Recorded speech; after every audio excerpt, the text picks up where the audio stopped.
everyone, welcome to another episode of Debatable with your hosts, Nina and Kyle. I'm Kyle. I'm Nina, and in this episode, we are going to do a post debate analysis. So, this is part of a series of episodes dedicated to explaining the emotions of Debatable Open 2022. So, the goal of this series is to give debaters a better understanding of the different topics they've encountered if they competed in the tournament, and give those who weren't able to join us a chance to learn from the motions as well. Today, we are joined by Marina Lim, who gave us our topics for the finance theme of the tournament. So, hello and welcome. Hi.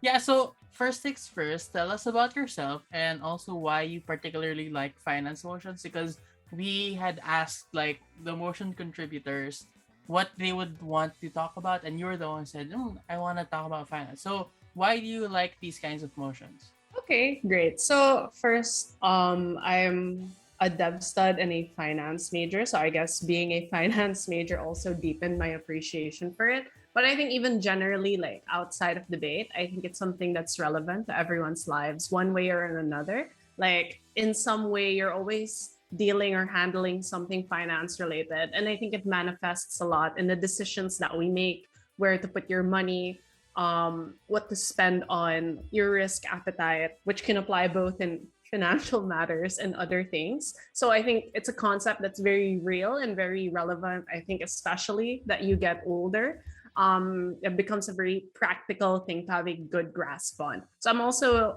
working in the fintech industry, and that also heightened my appreciation, particularly for fintech. I think in the debate sense, though, I do think finance motions have a reputation of being a bit intimidating or sometimes come off as being underappreciated, I would say. I think even a lot of motions that aren't strictly thematically finance can have an angle, with a finance aspect to it. I think the impact of money, how much of it you have, how much access of it you have, is always something that's going to be relevant to a lot of people. So if debates are eventually about impacting, I think that would help. I think especially as well in development debates, or in the development field in general, finance is just something that you cannot remove from that, because one of the most integral things within development really is access to this capital, the accessibility of it, what you do with it, how strong are the institutions that are providing you with this service. So I think that's especially why I'm interested in things like fintech and decentralized finance.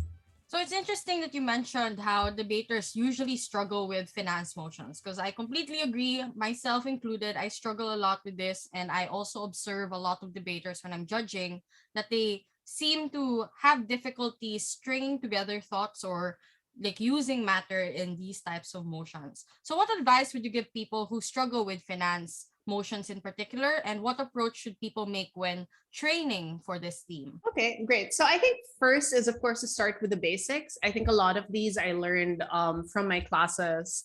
I think like other colleges, even if it's not a strictly finance course, would offer like at least a basic finance class. If you don't have that, or if you're not enrolled in any of those classes, I think videos, books, or even Investopedia pages can be of good help, because I think it's foundational to understand concepts first. The very simple terms like what's a stock market, what's a derivative, things like that. How does the stock market work, or what are the principles of finance, like what's important to people, what's important to businesses. So concepts of liquidity, like cash is king, which is like one of the principles taught in like basic finance classes, always comes into play. Then I think build up after that. I particularly enjoy like films. If you like films, maybe you watch like Wolf of Wall Street or Inside Job. Inside Job's like I found a bit more helpful because it's documentary style. If you like podcasts, which I like to do like every morning, I listen to the Wall Street Journal, which have like both in depth but also very fast paced, mostly updates kind. And similar to, I guess, is something I've been doing since I was young. So mimic that like learning, or like appetite for learning. Like if you encounter a term or like a concept you're unfamiliar with, I think it's very easy to Google things now. So you can very easy Google things. Like if you encounter something like in a video or a podcast, like what is this yield curve, or what does this inversion mean for the economy? So things like that, I think, have become so much more accessible now, and it can all increase our appreciation for all of these concepts. Yeah, I super agree with like watching films because even as an econ major, we were made to watch some of those films, and especially Inside Job for money and banking class. we were Yeah. talking about like how did government inaction lead or contribute to the 2008 global financial crisis, and it was very interesting to me, but I don't remember anything from it. But anyway, let's move on to the first motion in the set, Okay. which is about whether governments of countries with high levels of poverty should subsidize the fintech sector. So I guess the first question here would be, when we're talking about subsidies, what would that look like? What kind of policies should government side in particular support in this motion? So, similar to other debates about subsidization, the policies can be broken down into anything that makes it easier for the company to operate and recognition for its tremendous societal value.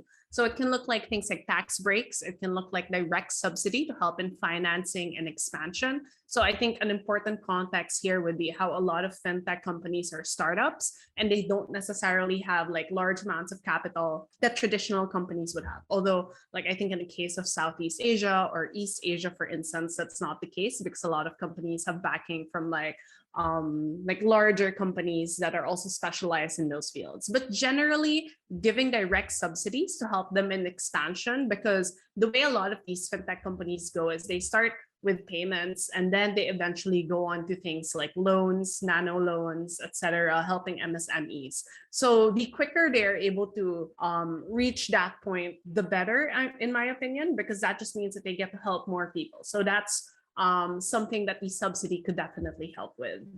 So the motion mentions that it's for countries with high levels of poverty. I think that signals to government teams that they have to prove that subsidizing the fintech sector in particular will lead to poverty reduction. So on government, how would you characterize fintech in order to prove that? So what is the connection between poverty alleviation and improving fintech that you think would be relevant to characterize in this motion?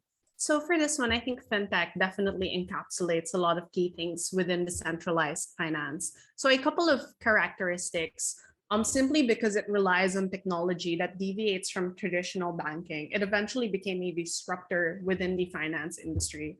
So just like a couple of things that I think are key like characterizations that you could have to try to win the debate. So one is definitely the barrier to entry. As we all know, like traditional banks have very high barriers to entry. You need a lot of capital. You need a significant amount of capital, rather, that we all know poorer individuals don't have. You need a lot of documentation, a lot of IDs. You even need to show up there physically, bring all the documents, submit it. If it's incomplete, then you fail the process, you're not given a chance. So I think what fintech does is that it reduces that extremely long and tedious process to something that can be done on your phone with internet access and with some form of identification for the KYC process, which for a lot of fintech is just a government recognized ID, unlike banks, which will probably ask you for a lot more.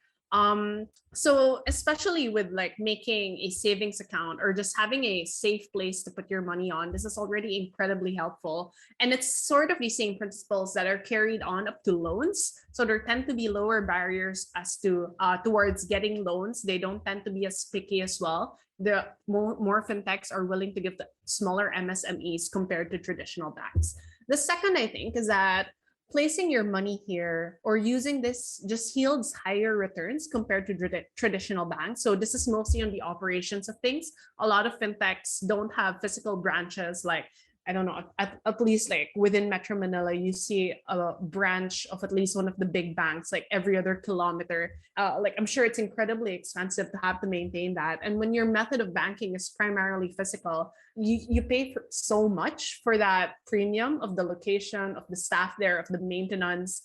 Transferring all of that online is what makes digital banks a lot more generous in the return and the savings, or maybe like in the time deposits you're placing there. Another thing I think is that it makes investing a lot more accessible. So investing, I think, is conventionally seen as an activity for the wealthy, like something that you need hundreds and thousands of pesos for. But I think fintech provided a platform where quite literally with a small amount you can start, you can get some return on it, do more with it or to keep it, but it lets you invest even if you don't have that hundreds and thousands that like, or even the millions that some investment houses would require from you. So I think in terms of being able to passively earn money, that also gave people the opportunity to do that. But I think lastly, and most importantly, these types of disruptive industries always address a significant market gap. So in this case, it's definitely those unbanked or underbanked. So again, I mentioned, right, like a lot of developing countries, like majority of businesses registered are MSMEs. I think in the Philippines, it's like at 98 or 99%. So things that are family run, things that are run by an individual, like a small business and all that. And it's very difficult to get a hold of credit if you haven't been using that bank for a long time, if you don't have a lot of capital, if you don't have collateral. But especially if we look at people who need it the most, they definitely don't have those things. And that's what makes it so difficult to gain access to those things. Like one of my professors in college in one of my finance classes even said that even if there's a law that mandates financial institutions to lend to farmers and fishermen, a lot of banks would rather pay the penalty fee for that rather than undergo the risk of lending to someone who doesn't have a good credit history. So it just shows that despite attempts of the government to try to intervene or attempts by the state to try to get financial institutions to be more inclusive, it just hasn't worked. So I think we're at a point that the characterization can also include that a lot of these alternatives have been exhausted.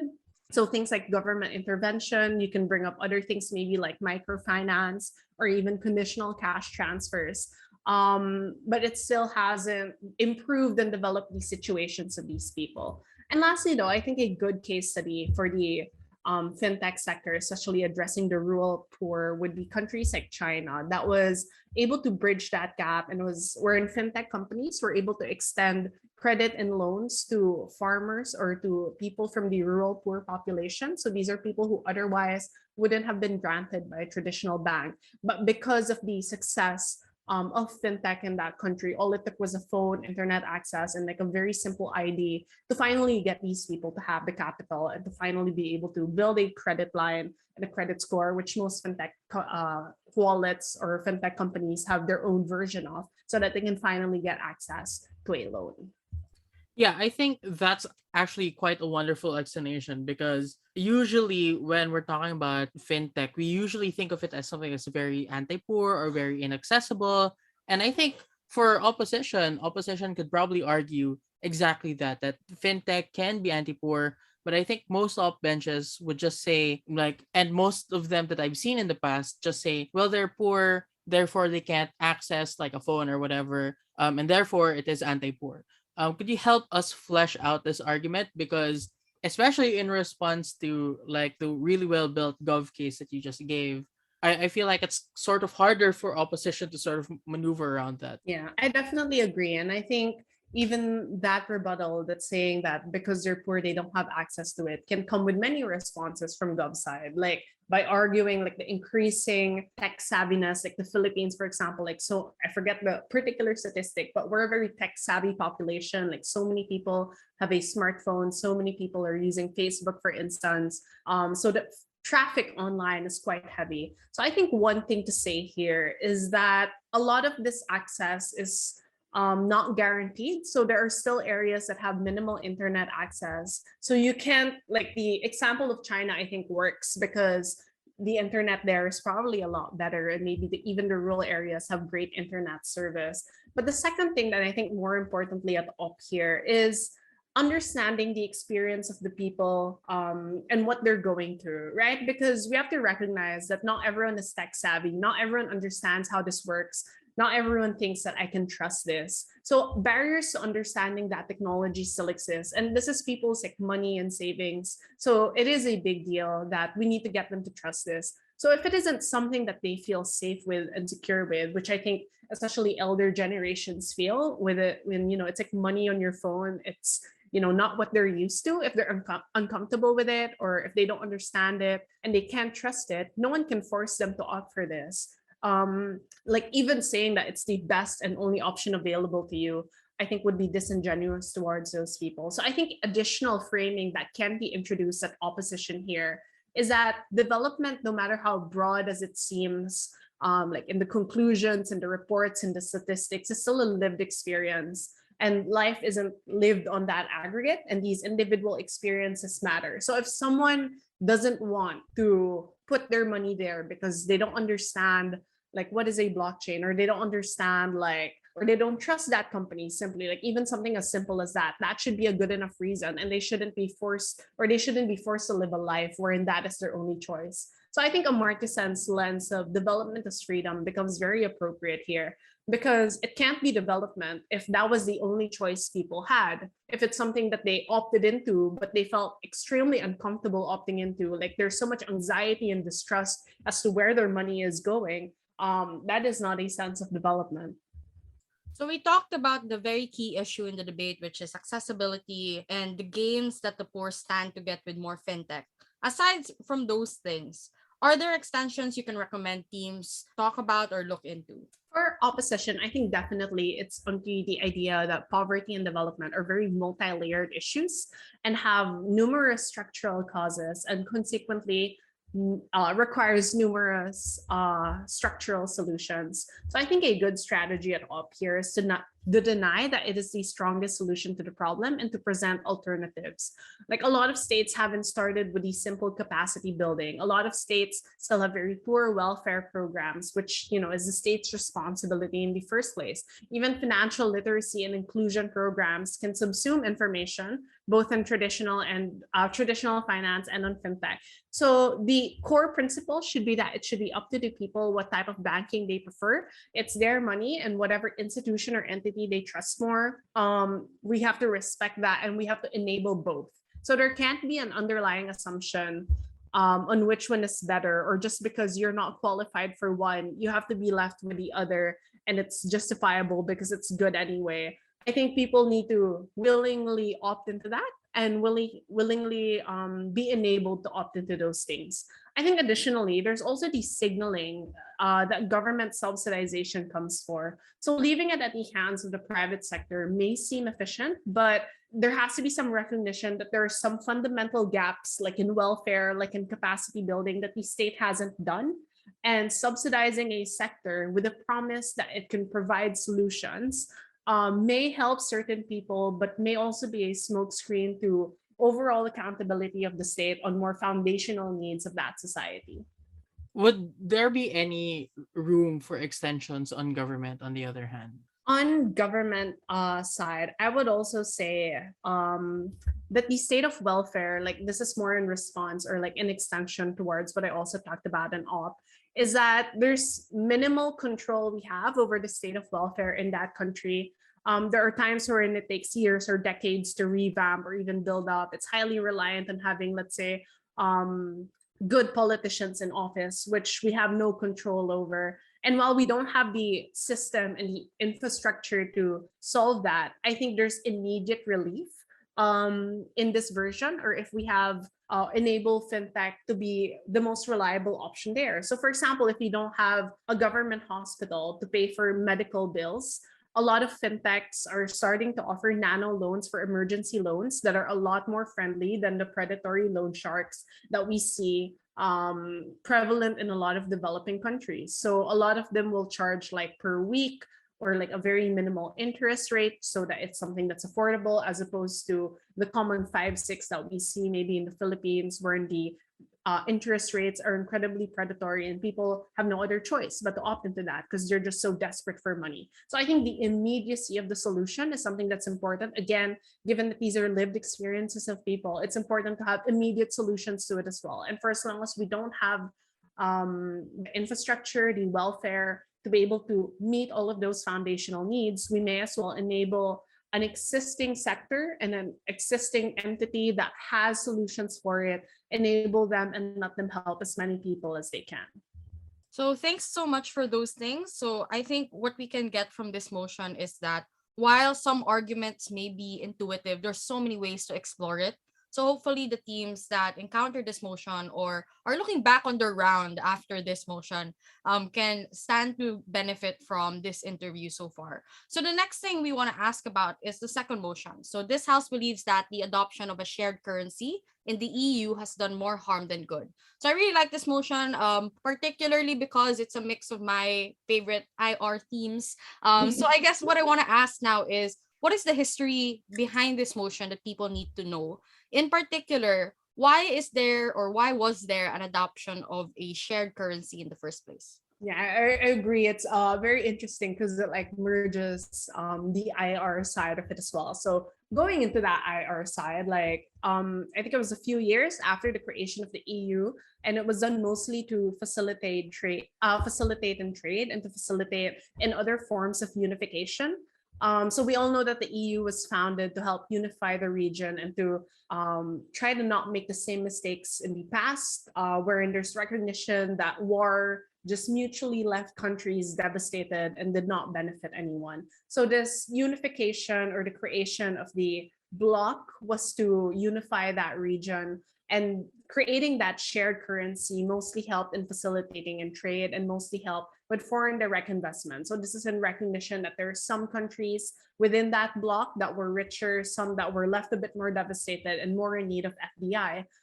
So on the trade point, though, I think even regional blocks like the ASEAN with different currencies still lose up to millions of dollars per year due to these foreign exchange transactions.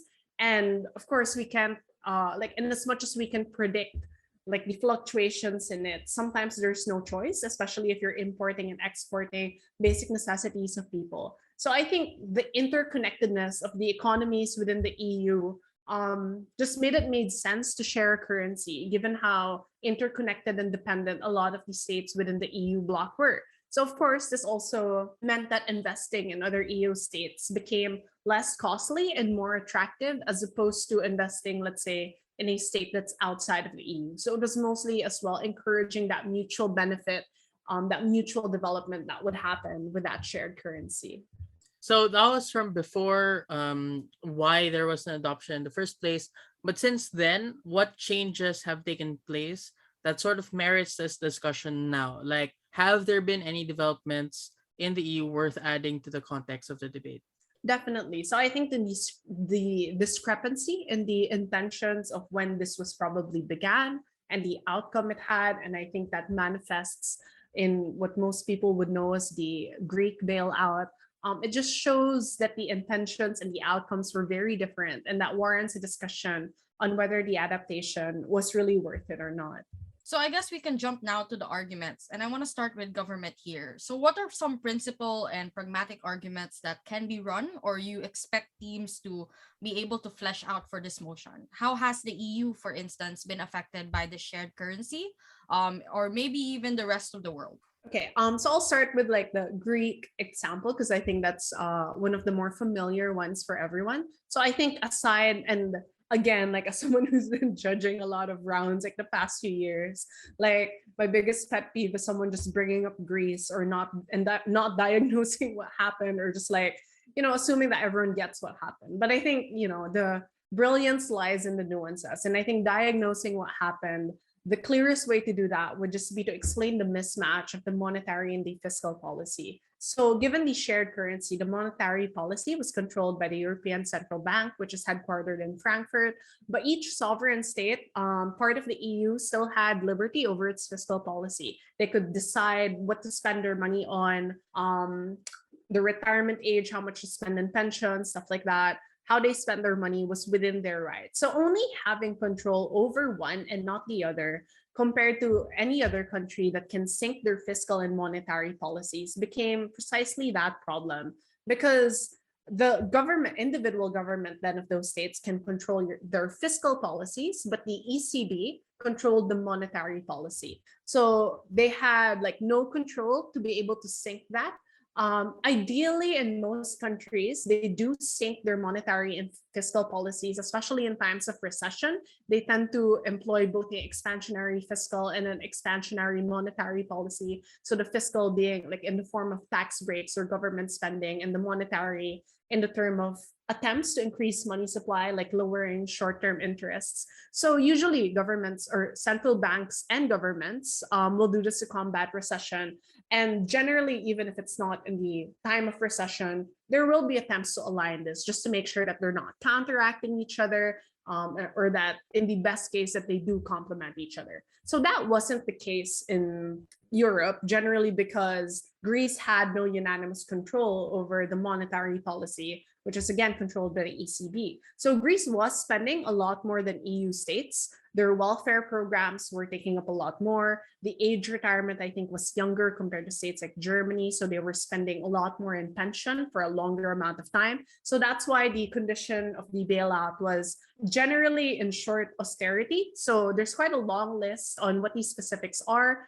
Like about like how much government, like reducing spending for government officials, reducing like social welfare, reassessing people qualified for pension. It was quite long, but the end goal was clear. They had to stop spending that much. So I think eventually that demonstration just leads to the conclusion that it's important for monetary and fiscal policies to be in sync with each other. And when you have no control over one, but your culture and your people want a certain thing, like maybe they wanted that welfare program, they wanted pension to be that way, they wanted retirement age to be that way, and they elect officials who legislate that because it's a reflection of what the people want, but you have no control over your monetary policy, things like this will happen.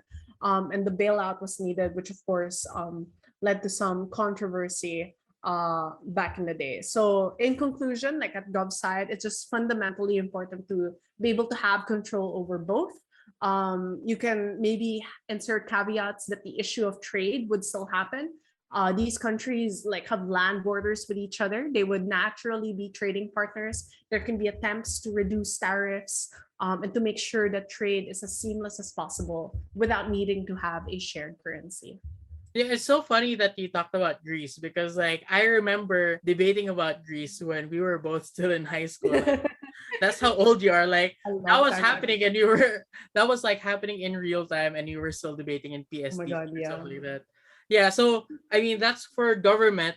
But for opposition, man, what arguments and responses could you launch in defense of the shared currency? In particular, I really like the point where like it's very difficult if you cannot sync fiscal and monetary policy. How would you recommend opposition respond to that? Okay, for this one, I think it relies on defending the merits of a shared currency because admittedly like the benefits of it aren't controversial. Like Greece maybe when it needed bailout was very controversial because it was like big news, very sensationalized. So of course the flaws of the system were exposed, but when things were okay, I think it was just like business as usual, it's normal. So I do think it warrants to like highlight the millions or even billions of euros saved by having a shared currency.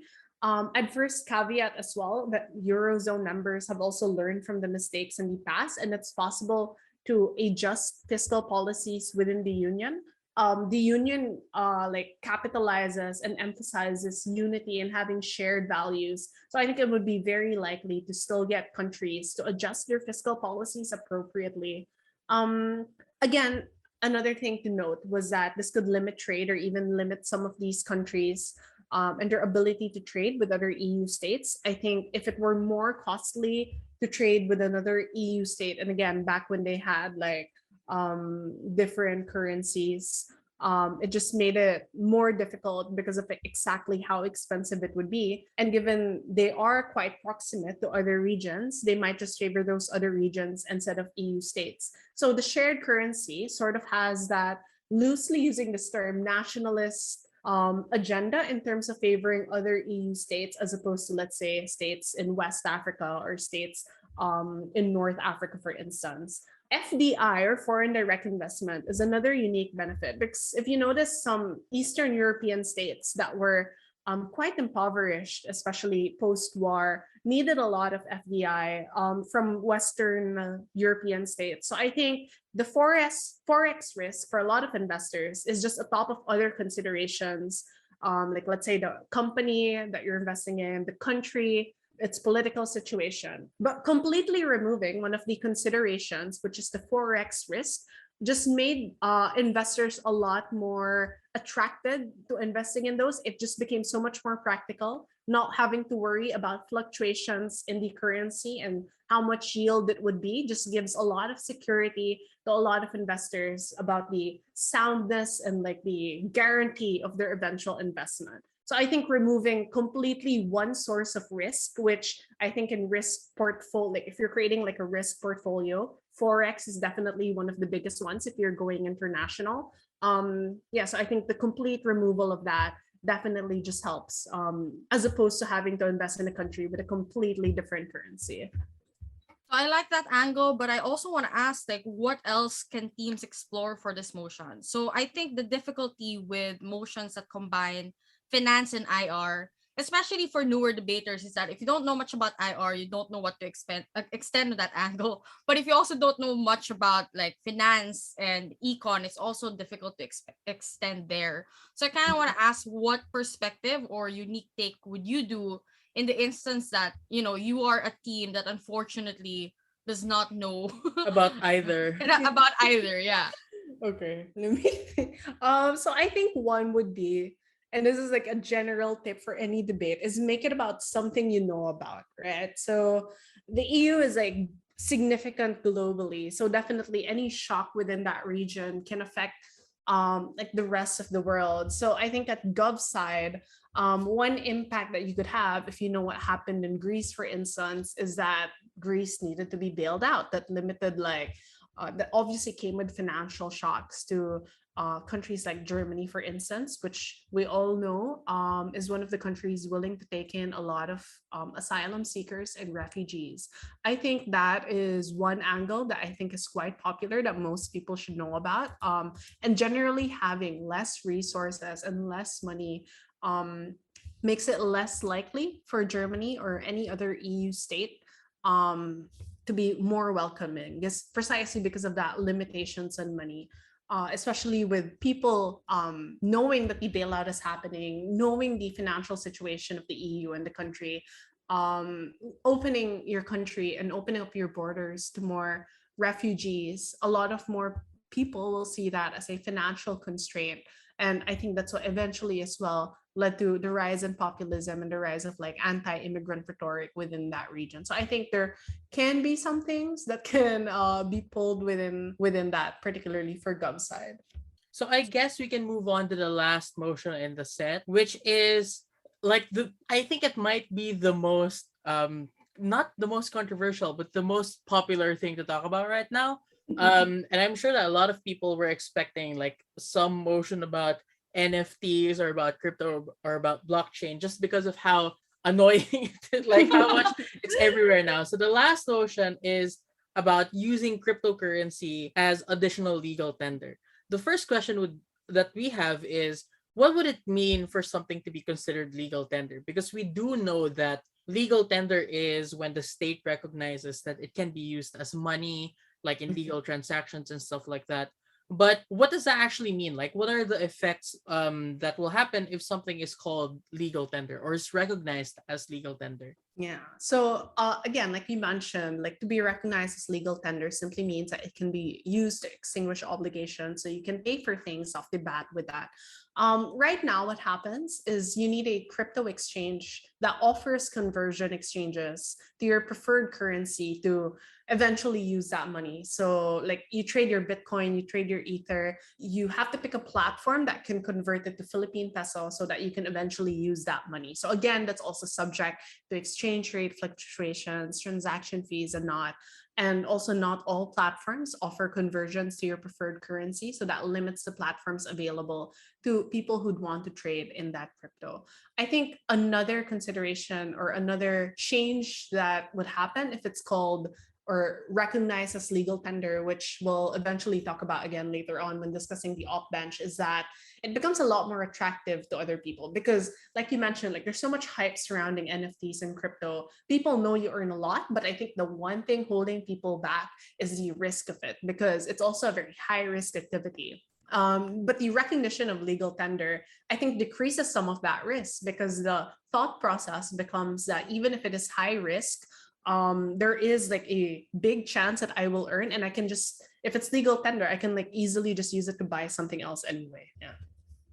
So you mentioned a lot of things about how crypto works, and I guess I want to break that down a little bit more because when talking about cryptocurrencies, there's a lot of moving parts, right? And I guess if you were a debater in this round, you don't have a lot of time to discuss the intricacies of blockchain and the nuances to crypto, for example. So I guess what I want to ask now is what important bits of information would be needed to imagine it being used as legal tender in the first place. So what similarities does it have with what we are familiar with now, and what differences might you imagine people bringing up? Okay, so I think very similar to fiat currency, and from the name itself, like a bit different from fiat and debate. But like fiat currency is what we call things like the peso or the U.S. dollar.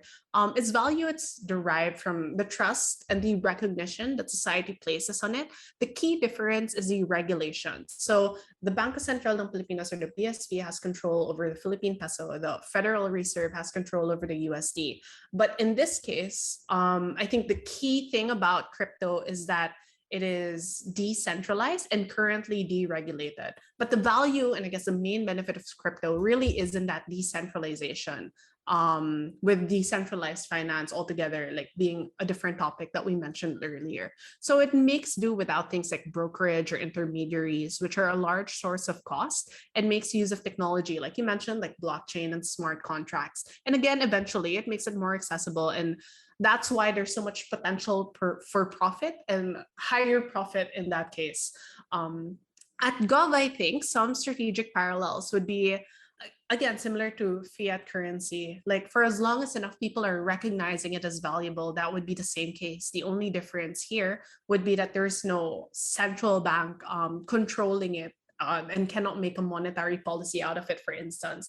But I think a lot of other things that society values as financial assets also are artificially made, like things like art or diamonds, for instance. So it's not quite different from that, or even derivatives that derive its value from an underlying asset as well. So there's a lot of transfer of value. And for as long as there's recognition of that value, then if people are recognizing it, then let them be. And if it's something that people are profiting out of and its trade is similar to like tactics to that of the stock market, then it can be something that's valid as well.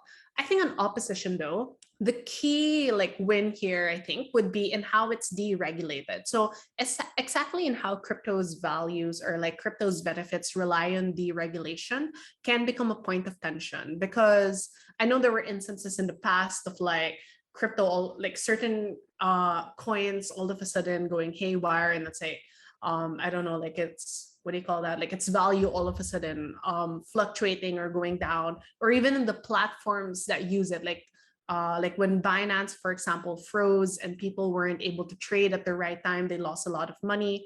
So I think those are some like key risks that are inherent to cryptocurrencies and you can't exactly regulate. So I think that like a big thing with this kind of motion is that there can be so many things that teams can bring up. Like you can talk about government regulations and how it will affect that. You can talk about like the effects that it could have on the ability of a government to control certain currencies, especially like you see places like Russia that just doesn't like crypto because they don't have as much power to Mhm. control and regulate it. So there are so many other things. Like you can also talk about what will happen to the individual who uses a cryptocurrency. Like will people profit from it, etc., etc. And I think that might be a messy like discussion because there are just so many things to talk about. So to try to clean it up, what are the most important issues that you think should come up in the debate, and how would you recommend that Gov and Up try to discuss these issues? So for Gov side, I think definitely the implication of legal tender has to be one. So I would assess what are people trading crypto for? Like what is the intention of like an average person who's not like super rich and just bored with their money and decided to put it there. So actually a lot of people do put their money in crypto to try to save for particular things. Like I've read some articles where people put crypto so that they can pay for their masters, so that they can eventually buy a house. So things that most of us would want to pay for, but like a 9 to 5 job would never like earn them for. So again, crypto, unlike traditional investments, don't require a large amount of capital and don't require you to be with a formal bank, which again has all of those barriers to entry. So similar to the principles of decentralized finance or like in fintech that we mentioned earlier, this opened up a lot of opportunities for people who are in the middle class and want a passive way to earn.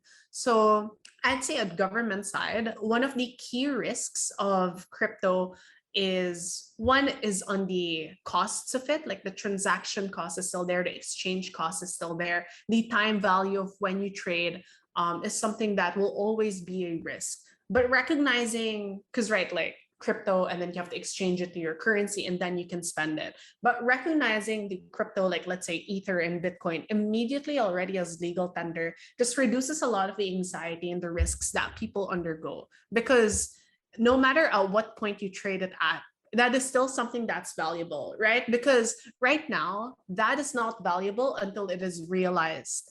And like realized being the term used to mean that it is real money or fiat money already. So in our case, let's say it's Philippine peso or it's USD. So your Ether or your Bitcoin is not realized up until you convert it. And before you convert it, of course, you have to trade it or you have to sell it already. So I think recognizing it as legal tender already means that a lot of those risks are reduced and a lot of the anxiety surrounding it is reduced, because no matter the fluctuations in that particular coin or in that particular cryptocurrency, you can just hold on for it for as long as you want and like trade it when you need that money, when you want to pay for your masters, when you want to like put a down payment for your house, then you can use it. So it also reduces like the very irrational calculations, which I think is a different discussion altogether, that a lot of people make when it comes to trading. Like there's a lot of like behavioral finance and behavioral economics papers showing like the irrationality or certain like trends in people's behavior when it comes to stock trading.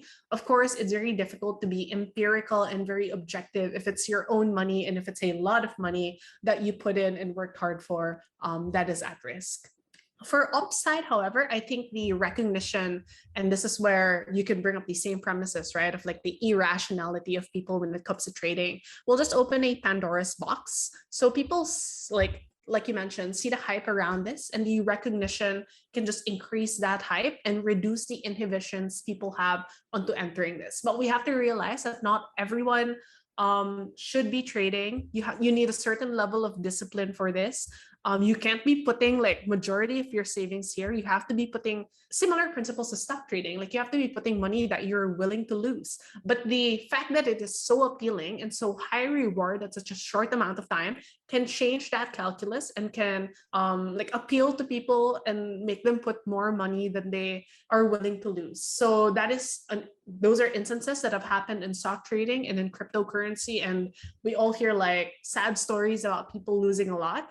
I think the change in recognizing something as legal tender reduces those inhibitions and just enables people to make more risky decisions, thinking that it is safe, precisely because it's legal tender. But I think again, you need to caveat it to the idea that cryptocurrencies remain deregulated despite its recognition as cryptocurrency. So there will be like no central bank to step in if something bad happens or something with the valuation of it fluctuates or if the value of it suddenly falls. So there is no regulating body similar to a central bank that can step in when that does happen, as opposed to if that happens with like traditional investments and you're using your fiat currency. Yeah, I think that's very interesting because I think that one of the reasons why a lot of people think that it's very risky to get crypto is most people use it not in the sense that they want to buy and sell goods with it, like regular money. They don't want to use it to purchase something from the grocery store or whatever. Like they do want to profit from it, and I think that it can be a blessing and also a curse, and this motion sort of like makes people talk about that more, and I think that those are good conversations to have. But before we conclude this episode, what I wanted to ask is if there's anything that a person could learn or take away from this episode, what should it be? Like we did talk a lot about liquidity, about managing risks, about a lot of terms. Actually, we talked about a lot of these terms. So I suppose that for someone who hasn't gone to Investopedia before listening to this, they might sometimes be lost. So if there's absolutely just one thing that people have to take away from this episode, what do you think it should be? It would definitely be the importance of liquidity, because a little bit of accounting here, but like current assets, not current asset. I think you took accounting because you're econ. But yeah, I think the only lesson we have from that is that a current asset or something that is cash in and of itself or closest to cash, like let's say securities, which are current, and then the non-current assets would be things like, let's say, very non-liquid, like property, stuff like that. So I think in this case, crypto is somewhere near that. I think it's closer to a current asset because it's something that can quite quickly turn into money, but you still want to do it at strategic times. So it's still, not as important as money. But I think liquidity is a very important concept to have. Liquidity is important. Having money, like fiat money at that, with you is important in cases of emergencies, in cases where something unexpected happens. And that's why, precisely why you cannot be putting like a lot of your savings in crypto. Please never do that. Yeah, but I think even in debate, when you're assessing whether people should be putting money into something or what is important again to businesses and people, it's really money in itself and not any other form of asset. Yeah, so I think that perfectly concludes this episode. Thank you so much again for taking the time out of your day to make these motions, to explain the complexities of the finance world, not just to Kyle and I, or I guess mostly me, because Kyle probably knows these things already. Just a little bit, yeah. But to our audience as well, and the debaters who had the pleasure of debating one of these three motions, right? So that's it for this episode, and we'll see you all in the next one. Bye. Bye. You bye.